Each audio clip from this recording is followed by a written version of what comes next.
Hello and welcome to the Forward Unto Dawn podcast. This is episode 14, and today we're going to catch up on some announcements that have been made in the past couple of weeks, and also some interesting stuff going on at the Waypoint forums, which, in case you haven't gone on the Waypoint forums, which is understandable, we'll talk about for you so you don't have to.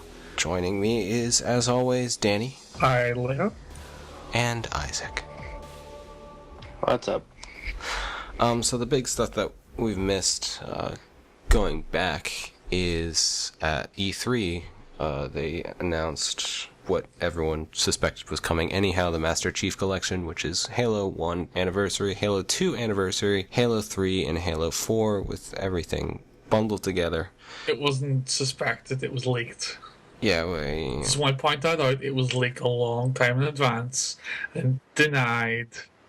So, from a fiction standpoint, probably the most interesting thing is that included with Master Chief Collection is going to be Nightfall, which is the Ridley Scott Halo series. Are you sure that's the most interesting from a fiction perspective? Because I'm pretty sure there's more interesting fiction included that, which... There's lots of interesting stuff. So, there's one, this Nightfall, which I don't think we know exactly how long it's going to be, but you get access to it. I assume it's going to be a digital thing, since they're still producing it. Like last time. And then, as Danny alluded to, with Halo 2 Anniversary comes more skulls, more terminals, and they showed a bit from the terminals.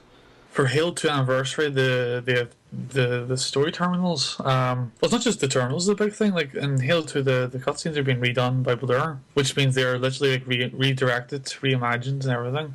I imagine they'd be keeping most of the same stuff in there, but there's been announced a new prologue and epilogue that ties into the Arbiter's story and Halo 5, and the terminals themselves feature the more backstory of the Arbiter. I thought we already had plenty of backstory with him, but yeah, more backstory, more background information apparently on the Arbiter. Well, it seems like someone at 343 heard the cry of, we haven't had enough Arbiter, and they really doubled down on the Arbiter in this game. Well, if you're going to do it in any game, you may as well do it for Halo 2. Yeah. So, what do we think in terms of what we're actually going to get in these terminals more specifically? What do you hope to see? From what I've seen so far, they've hinted that there's going to be a lot of backstory of like the history of the Covenant talked about to a degree that it hasn't been before. I'm currently rereading Contact Harvest, and I kind of forgot in the interim how much of the Covenant's backstory is actually explained in there. But even with the amount of depth that that book goes into, we still only get very brief details and glimpses at what actually happened. I'm talking about stuff like the Grunt Rebellion, the Taming of the Hunters, and even going back to the civil war between the Stoics and the Reformers, the Sanshium. I have a feeling that the terminals are going to be... It seems like they're narrated by the Arbiter. Like, that's pretty clear, the same way the Anniversary ones were narrated by Guilty Spark.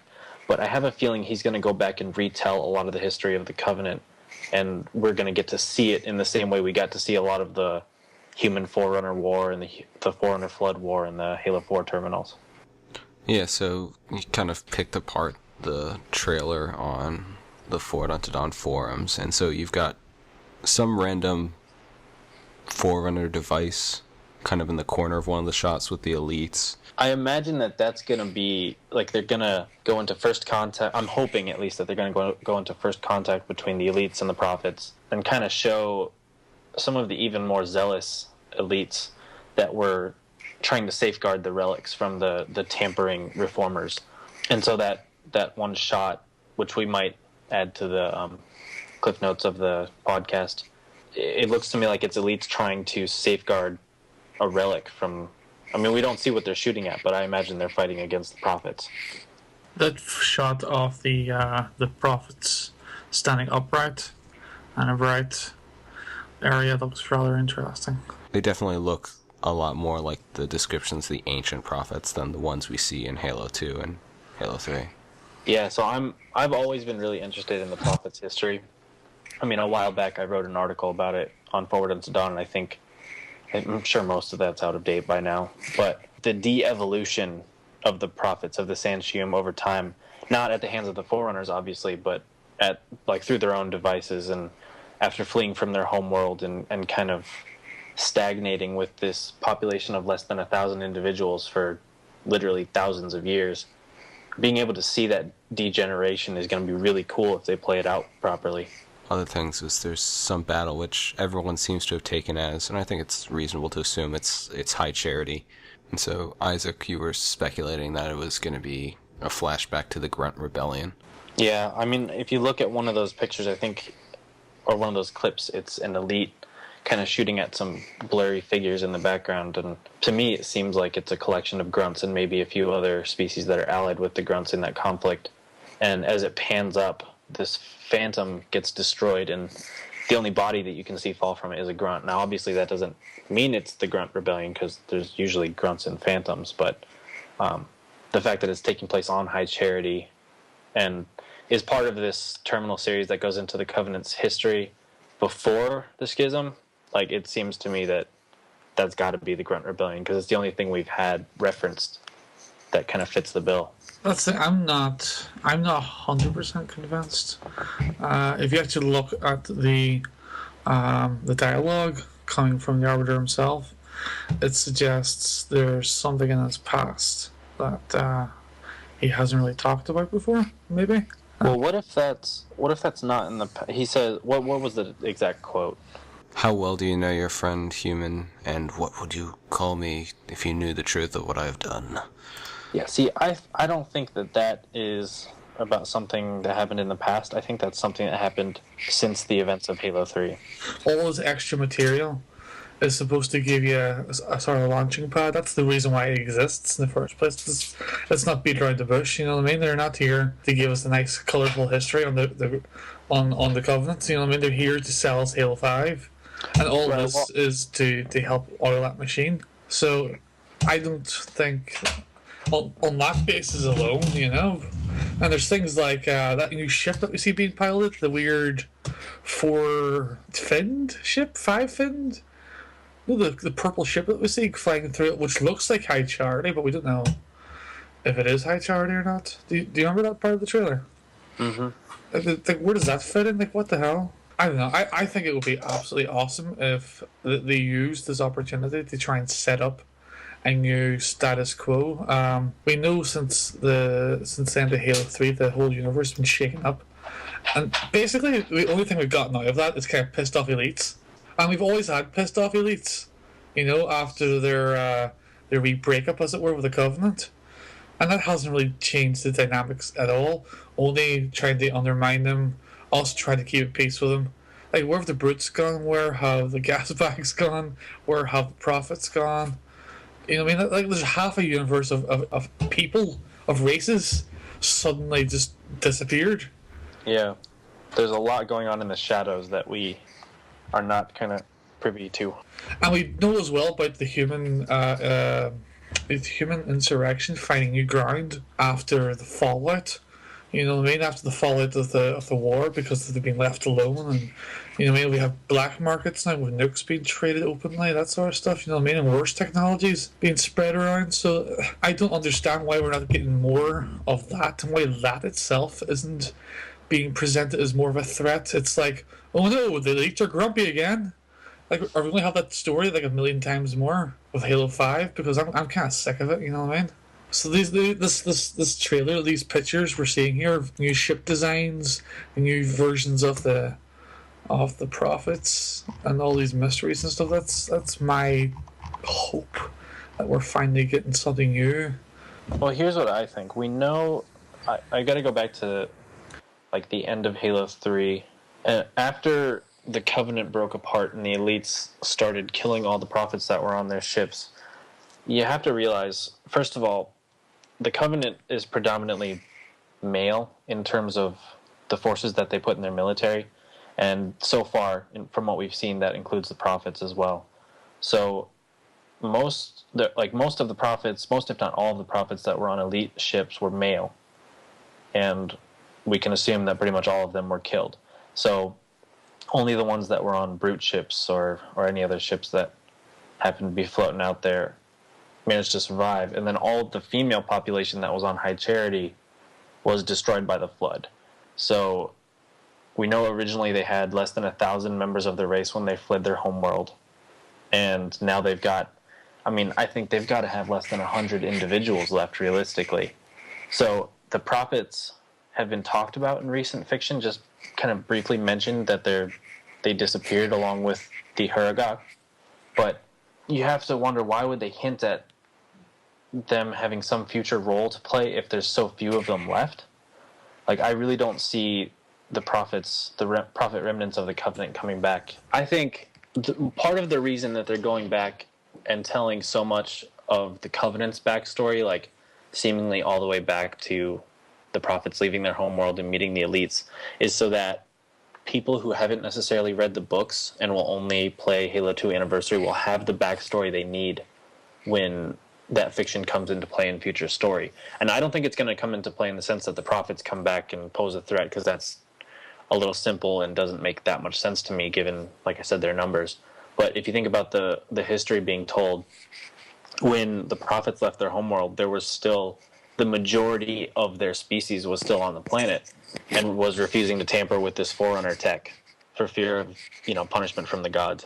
We never hear anything else about the Stoics, the ones that stayed behind since the Reformists left the planet. So what I want to know is, in the interim, in the time that the prophets were out leading the covenant with these luminary devices, were they also monitoring their homeworld? And is it possible that the Stoics might have either changed their ways and tampered with the Forerunner relics to discover space travel? Maybe there was another civil war and another group of reformists did the same thing, or they might have even discovered space travel on their own without tampering with Forerunner tech. And now it's possible that that whole time there's been a group of Stoics out in the galaxy, and that's where the reformists are going, to reunite with them and keep their species alive. Because we know their planet was destroyed by the stellar collapse. I put it this way: if humanity had a massive civil war and like a group of us fled Earth and were drifting out in the stars for hundreds of years, and then we found out that Earth was going to be destroyed by stellar collapse, would we just sit by and let that happen? Like, that's our homeworld we're talking about. But you'd know that it wouldn't just happen.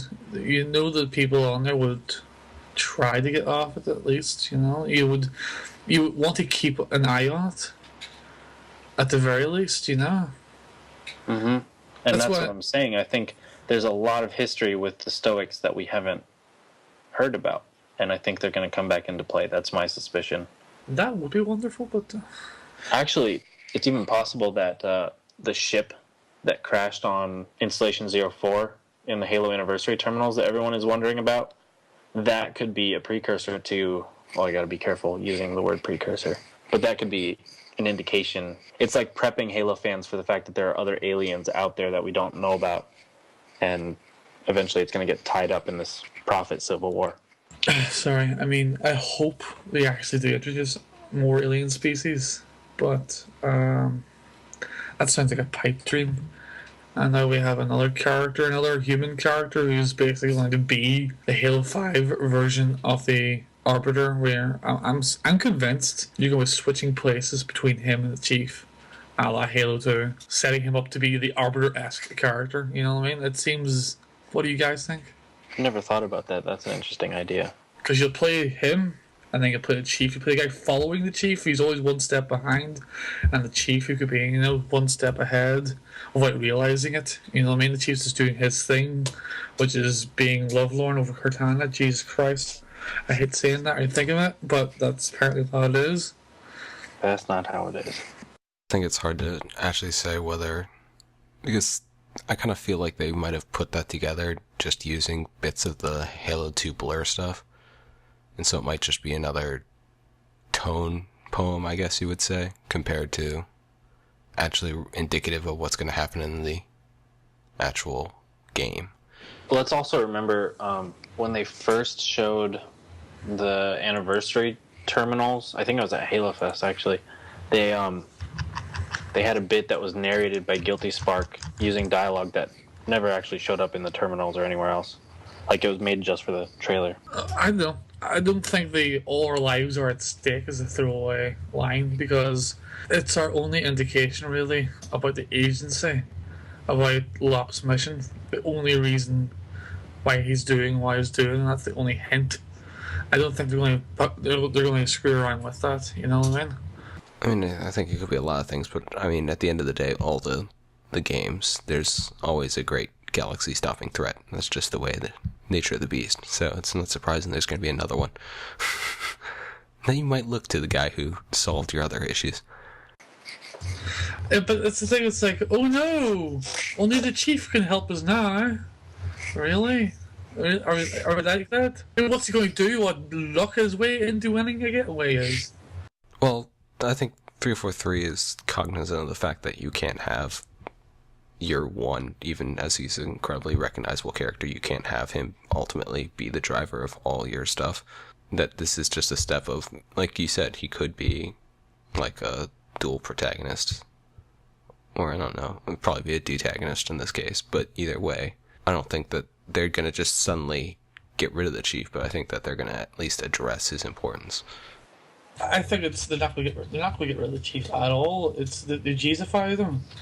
He's the holy messiah now. You can't defeat whatever generic evil bad guy threat of the universe without him. Well, I think to an extent it's kind of inevitable when you have an individual, like a single character or person, who's responsible for so much saving of humanity. Like, even in today's world, if that were to happen, there would be this crazy hero worship and hero complex going on. I just don't think that you can make much of a guess, because my sense is just on how... I mean, lots of people noticed this when Halo 4 came out. It's pretty final in that the story ends and a lot of the plot threads are wrapped up. And Spartan Ops introduces some new ones that obviously could have ramifications in the future, but I think it's possible that this takes place a lot. There's a bigger time gap between Halo 4 and Halo 5 than there have been in the other games. So that might be part of the context that we're missing at this point. That's actually a good point. It's kind of weird because you're saying 4 wraps it up, and it's like didn't 3 wrapped it up, and 4 just puts more. Well, 4 added to the story, but it also concluded many of those story threads. Although Didac's not dead though. Yeah, I was about to say that. So he comes back and he's meaner than ever. Well, do you just want to get into the catalog stuff now? That's a good seg. On Waypoint, they've had a character called Catalog, who's basically been posting sort of scattershot responses to various threads, and now people are asking more direct questions, and they're answering certain ones there. And there's a lot of low-grade stuff, like, oh, what are the Spartan 3s doing? Like, they were all offered a chance to retire. Stuff like their Spartan tags. Things like Grey Team is still out doing something unknown. Same thing with Black. But there's a lot of more, I guess you could say, substantial revelations in there too. And let's pull up the last one. One of the interesting things was that someone said that in response to the upcoming Halo Escalation cover, which has the Didact Falcon punching the Master Chief, the quote is, "I would bet my Halo collection that the cover is a reference to the final confrontation with the Didact at the end of Halo 4. Catalog's response is, Catalog has researched multiple human flea market agents who will shortly be of use to you," suggesting that that's, at the very least, that's not the final confrontation with the Didact at the end of Halo 4, which implies pretty strongly he's going to come back. Just do not in any way trust those lying, evil, scumbaggy, misleading covers. If it was the Master Chief and Didact sitting down there in a complete recreation of Halo 4 exactly as we've seen it, I still wouldn't believe it.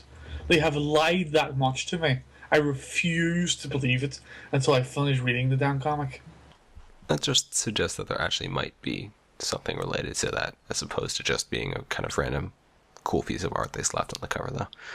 No, I'm serious. Like, those escalation comments are a bunch of lies. Oh, I know. The blurb with the back cover doesn't even match the actual story inside. It was like they were written a long time ago before the story was changed and edited the way it is in the business, and they just never bothered to update past their original intent for generic story issue 6. And it's downright insulting to anyone that pays money for those things, including me. Yeah, it's definitely annoying and stupid, and especially since it takes away from the actual story they're telling, which... I would still buy the story as it is inside the comics if you stuck that on the outside of the comics. I wouldn't turn around and go, no, I'm not enjoying this. I'm just annoyed that they're blatantly lying to customers now. I've held them in such a high esteem, but I don't know who's responsible. Is it Dark Horse? Is it 343? Is it a particular writer? You know what I mean? I want to find out who has decided it's fantastically fine to blatantly lie to customers and fans.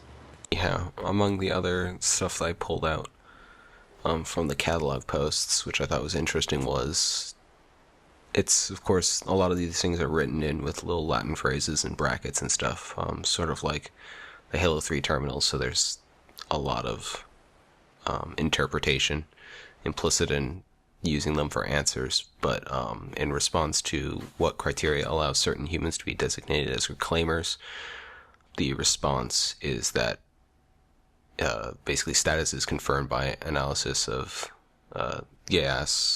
Symphonia. So it implies that there is at least a genetic component of it, so that not all humans are reclaimers, and it's based on presumably some benefit of some librarian tinkering code. And so I think it's reasonable that not everyone can be a reclaimer. See, I think it's not, because if it was recessive or if it was just something that could be mutated out of the DNA or whatever it is, then it's not a very secure thing at all. Like, why would they place all their hope and trust on this thing that could literally be bred out of us? Well, there's a lot of stuff there.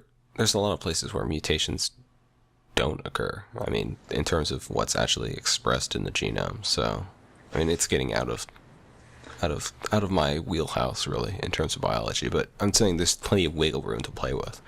Yeah, I'm just saying, if they were going to put it into us, I think they would have they would have secured it so it wouldn't be easily bred out. It doesn't make sense for only some people or a majority to be reclaimers and a minority not. That doesn't make sense to me in terms of Forerunner design.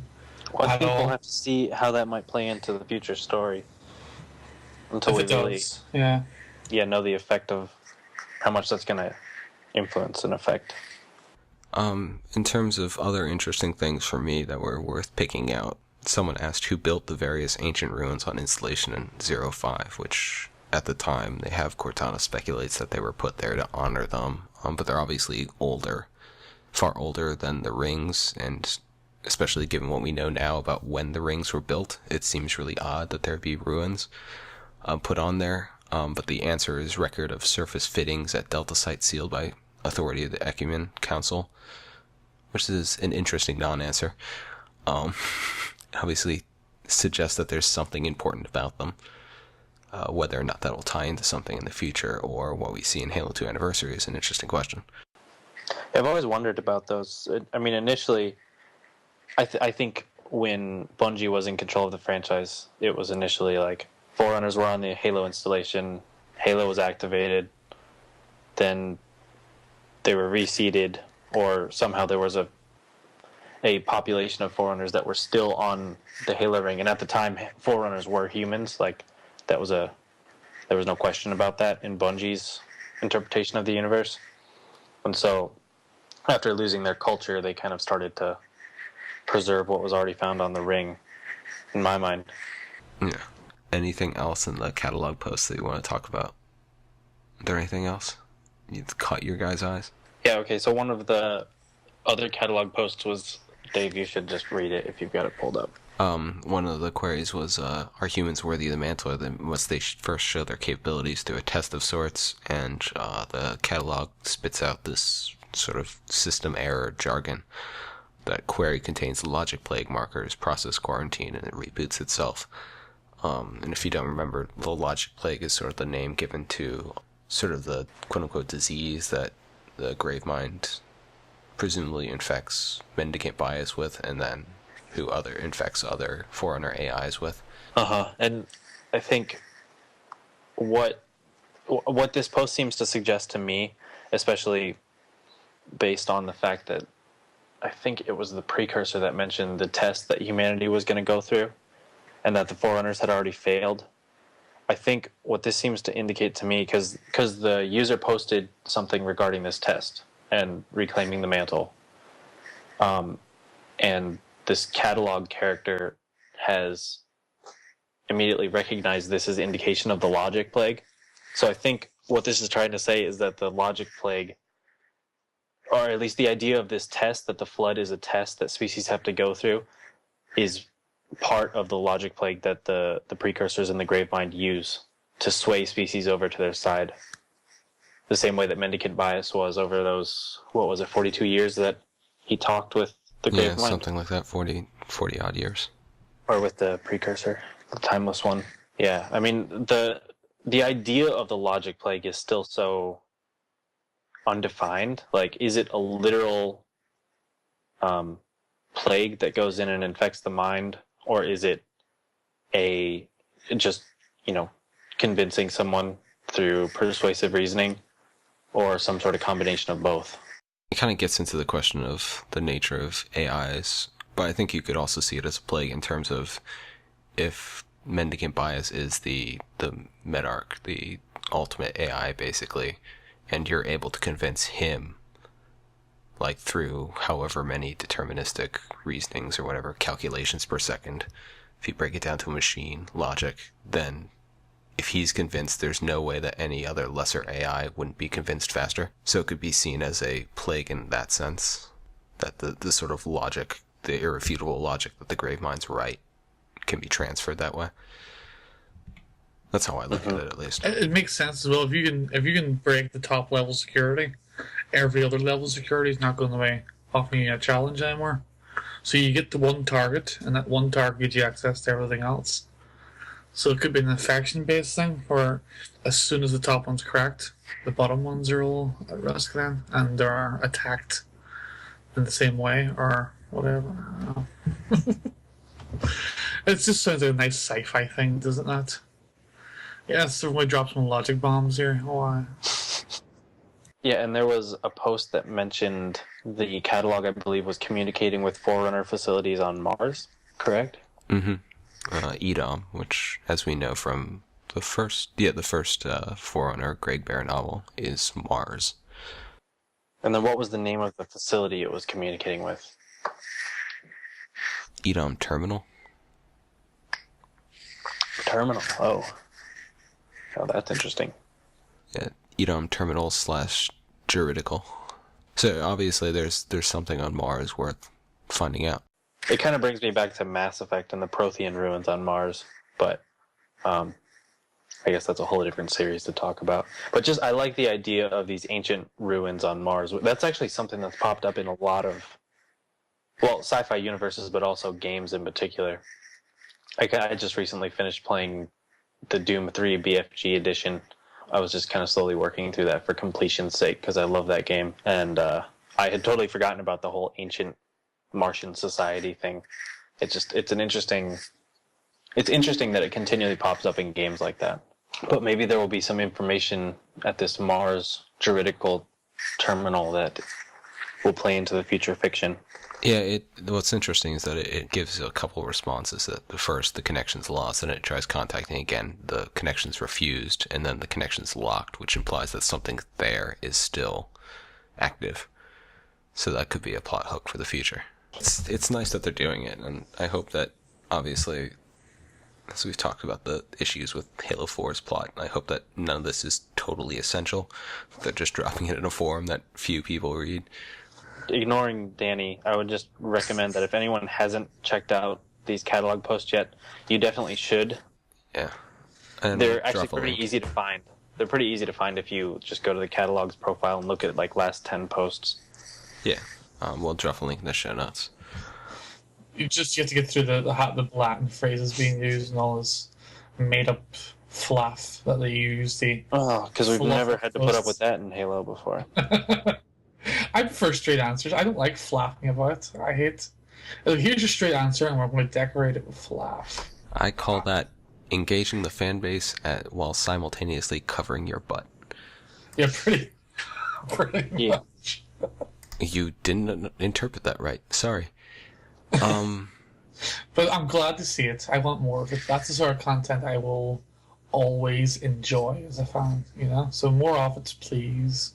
This is something I wanted to bring up, but I've also been struggling to think of examples, so we might avoid talking about it. But like in Anniversary, they had the opportunity to change some things to more accurately fit like the book, The Flood, and hint at future content that was coming out. Like, given what we know about Halo's story and the settings of Halo's story, like, do you think they're going to add any details that will hint at things to come? Well, I mean, how many things aside from the terminals actually did they do? I mean, the only thing I can think of is that they stuck Linda in the cryotube. Right. I mean, I think the opportunities they had to do stuff in the first Anniversary versus what they actually did, there was a pretty big difference. Like, they could have done a lot more. But there's certainly a lot of opportunities in Halo 2. Like, for example, what's the Gravemind going to look like now that we know the Gravemind is a precursor? Are they going to change up its appearance slightly to fit that description better? No. That's no. Just remember, the cutscenes are being entirely redone. They're not. The Gravemind, as we know it right now, is the Flood. It's not this. It's not the Primordial. It's not. Yeah, I don't think they would really do that. Like the Gravemind, you can literally create a Gravemind with just enough Flood biomass. You know what I mean? Like those things are just as common as anything, as long as you have enough material for them. So I don't really want them all looking like the Primordial. It takes away from them being special and unique and all that stuff. Yeah, I that is definitely the thing I'm looking forward to the most, just because everything else they've done is so ridiculously cool. It'll be interesting to see, because I know I personally like its design, but it never actually has ever felt like you understood what it looked like. It was usually just disembodied tentacles and stuff. So if they can sort of bring it together and make it differentiate more from the Little Shop of Horrors thing everyone criticized about. That's the thing. I always pictured it being an extra from the Little Shop of Horrors. It's just so. I mean, it definitely has a similar style to Audrey, so this would be their chance to sort of push it. I don't know if you guys remember the concept art of the Gravemind, but it originally had like the skulls of different alien species as teeth, and it was supposed to be just like a proto-Gravemind comprised of all these decaying bodies, which never really showed in the Halo 2 cutscenes. It did look more like plant matter or vines. Well, in Halo 2 in general, just the look of the Flood, they went a whole lot more planty, whereas in Halo 3, from what we saw, it felt a lot more fleshy. I think Halo 1 felt the most like decayed flesh, and then they went a little bit more towards the Thing with like these tendrils growing through the Flood in Halo 2. And then Halo 3, I don't know, they all looked like they had rhino skin to me, but...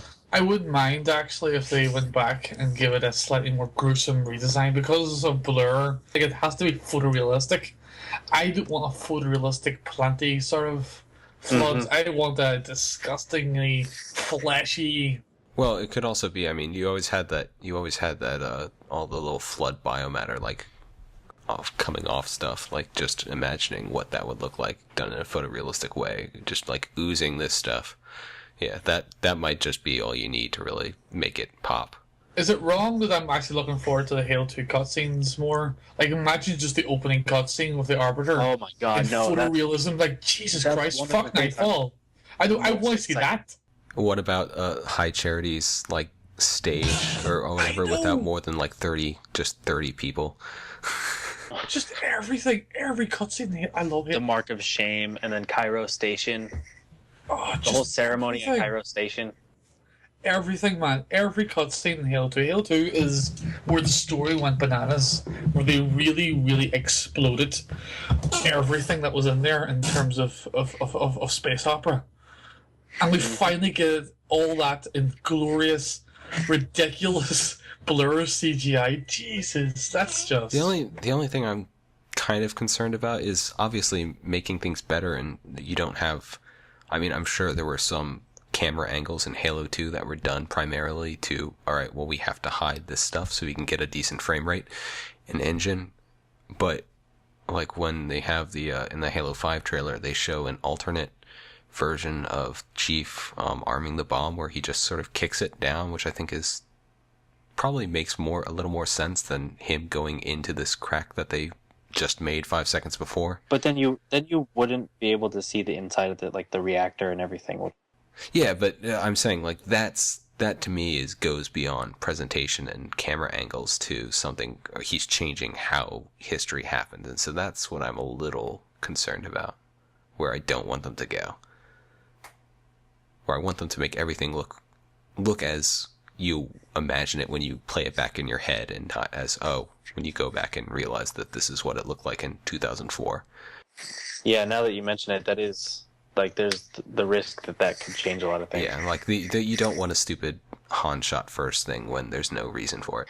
I don't recognize any of those previews that they've shown as being from the Halo 2 cutscenes, but apparently they're from the new ones, you know? Unless they're just renders that they're showing off, which could also be true.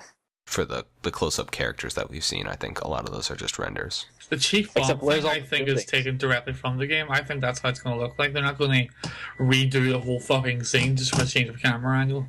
Like, that's it. That's their scene, you know? And I think that was done just for the trailer, personally. Well, personally, I hope it was done just for the trailer, because I would much rather keep things... We have face-meltingly awesome graphics, and we don't have to put the camera in stupid places when we don't need to. There was always some weird cinematography in Halo 2 where I didn't quite understand what was going on. Oh, just the shot of Arbiter falling down the pit when he's confronted by Tartarus has always seemed really bizarre to me. Oh, yeah. I really hope, actually, for the ending, I really hope they do something better than what originally happened. With Cortana?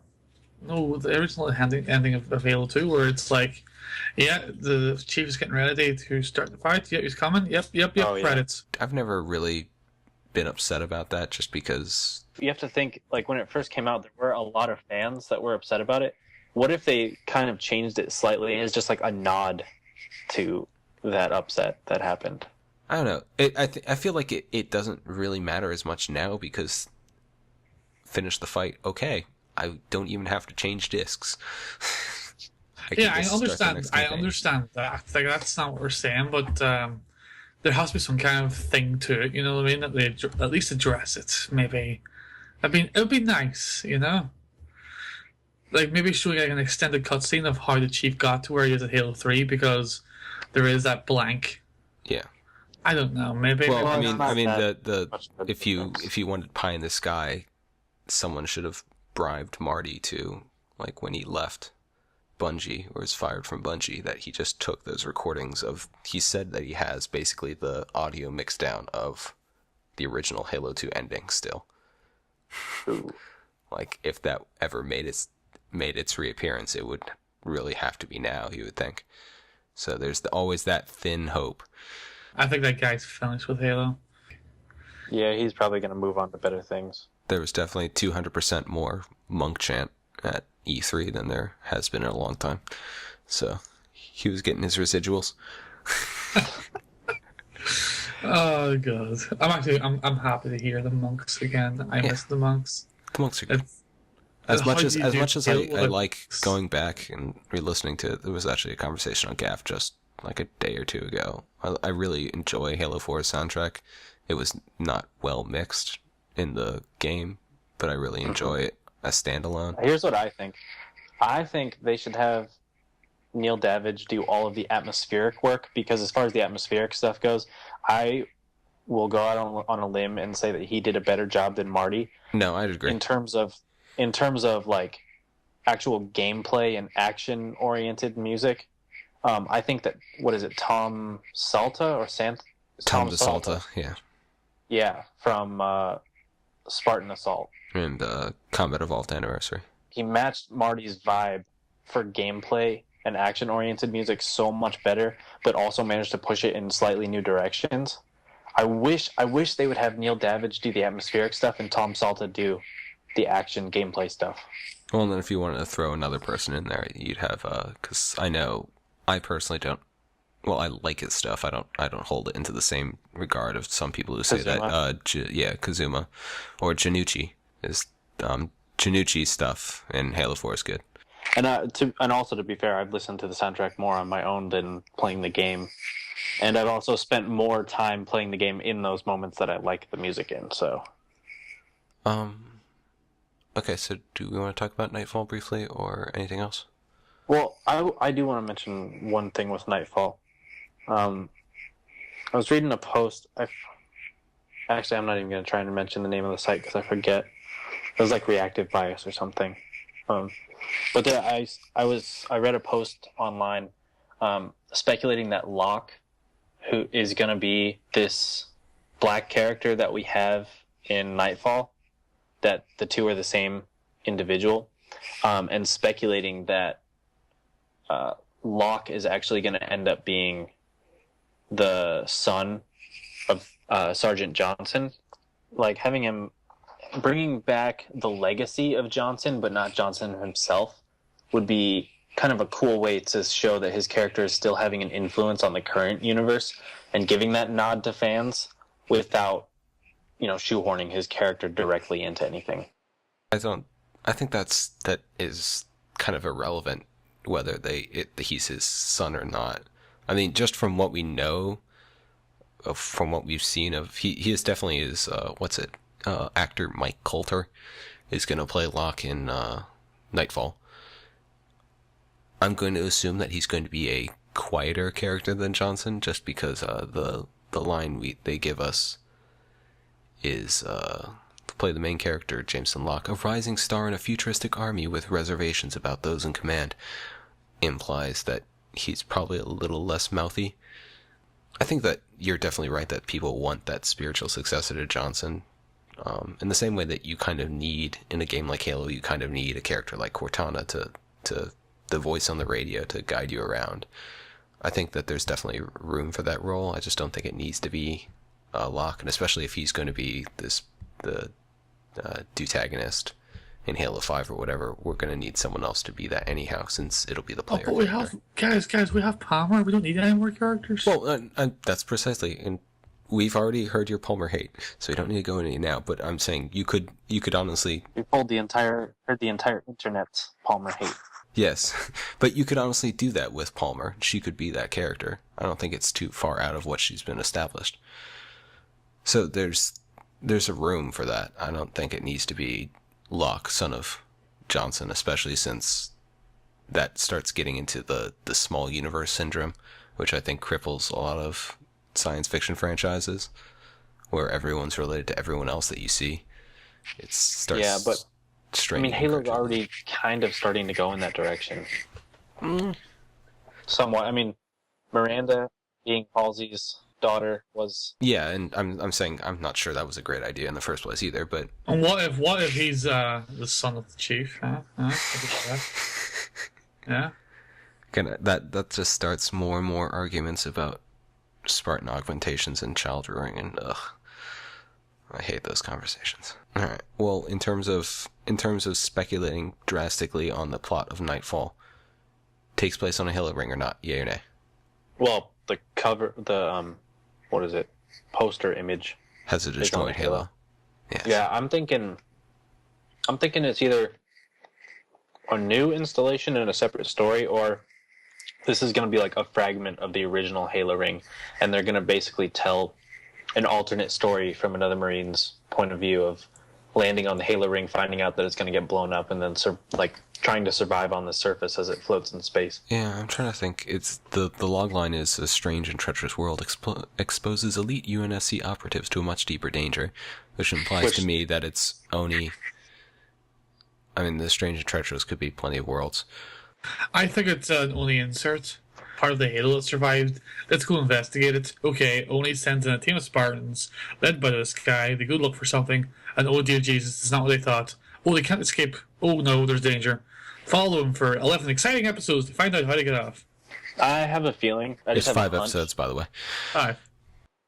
I have a hunch that it's going to be the Flood, because I think they're gearing up to reintroduce the Flood. We've seen that in Escalation, that they're kind of hinting that there's obviously, I mean, we knew it, but they're showing beyond a shadow of a doubt that there's still remnants of the Flood out there. And it wouldn't surprise me if the big twist of Nightfall was seeing the Flood in the live-action format. That would be pretty cool. I think that would be an awesome addition, actually. The Flood are cheap. Think about it. You could be very Alien-esque in terms of not having to show them directly. Yeah. But and I think it also works in terms of if this Nightfall is really about setting up the character, same thing with the Anniversary Terminals, to a lesser degree, then space zombies are a good way to do it, because the best zombie movies are really about the characters, and the zombies are just forcing a situation. So you can, if they're used as a tool, I think it can be effective for telling your story. If you want people to learn more about what make this guy tick, and they have a mention of not entirely comfortable with the UNSC, then this would be a good place to establish that. Yeah. Yeah, I agree. I'm actually looking forward to it. I really hope it's set on a piece of a Halo ring, because the Halo rings are designed to survive post-explosion. Wait. Guys, I know what it is. Locke and an Elite are running from a rotating Halo ring that's threatening to crush them. It is Ridley Scott, after all. That would make sense. Destroying the Halo ring, that may not be an absolute victory as they thought it was, you know what I mean? If pieces could survive. Well, I mean, you have to think that the Flood were locked away in these, not only locked away in these, airtight containers because of the spore threat, they were also locked away in containers that allowed them to stay in stasis for 100,000 years. We didn't open every single container and jail cell on the Halo ring, there's still other remnants of the Flood on the first Halo ring. But do you think these could be? I think these are Forerunner time locks, because they mentioned that in. I think it's a different form of. It's similar. I would imagine it's similar, but it's probably more like, what is it? Those slip space cryo tubes from Ghosts of Onyx. Mm-hmm. Yeah, I don't know. I think it's definitely gonna be interesting. I presume that we're gonna get this November to December, since it's shipping with Master Chief Collection. That's one of those things I've always wondered about the Halo universe. Is we defeated the Flood. Yeah, no, we haven't. What about those pieces there? Those pieces there, the entire planet shit full in Halo Wars. There's so many different instances where the Flood could have just hung on. It takes literally one spore to survive, and we know there's more than one spore out there. Well, I think with Halo Wars, that is a better example, because he blew up the entire planet, and it went you nova to sun. Whereas with Halo, you blow it up, destabilize it, and I guess that it's not going to be a fun being a camper on one of those rings when I assume the whole gravity goes to hell and stuff. But yeah, you didn't just vaporize things. And the same thing with the Ark. They blew up the Ark, but the Ark's still there. Well, they kind of. Oh, the Ark's definitely still got. I think, it's not confirmed, but it's pretty obvious if you pay any attention to the fiction that we're going to be going back to the Ark. Well, we've already gone back to the Ark. Whether we go back again is another question. Humanity has gone back, but as the players, we haven't gone back. But which Ark is it? That's the lesser Ark. Isn't there a greater Ark out there that we've never seen? No, before? I think the greater Ark was overrun, wasn't it? Yeah, I think it's one of those goofy things where they did introduce there's a greater Ark, but don't worry about it because that was tied up and we actually destroyed that. Ignore that. Why introduce it and complicate it in the first place? Because Greg there. Why have two Didacts? It's the Forerunners. The whole point is they have this advanced technology, and I think that's a part of making them, a lot of the Forerunner trilogy humanized the Forerunners, and this plot device, it was a plot device, obviously, but it went to lengths to show that there's still this advanced alien society. Oh, God. So, what, Halo 6, we're going to have a Didact versus Didact fight, are we? That's going to be fun. That'd be cool. If that happens, though, I feel like it needs a comic equivalent, like how those old comics have, an asterisk, and then they have, C issues, Halo 4, and the terminals for how this is actually possible. I think it'd be absolutely hilarious, but if somehow we did find a second Didact in Halo 5, that was a culmination of Halo 5 thingy, like in searching for Cortana or something, or searching for the domain. More importantly, they find him or something. I just want to see the isodidact. Like, I just really, really want to see him. How similar he is, but then how different he is too. I think it's inevitable. You know what I mean? If I think they introduced him for a reason, you know, and they haven't killed him off. So, All right. Anything else? for now, I think we covered anything. With that said, thanks for listening to this episode of the Forward Unto Dawn podcast. You can like and subscribe to us on YouTube at Forward Dawn. Follow us at Forward Dawn on Twitter. You can also join our forums at assembly.forwarduntodawn.com and join the conversation there. Thanks for listening, and we'll see you next time. And if you're going to be at PAX this year, at PAX Prime, be sure to stop by and say hi to us.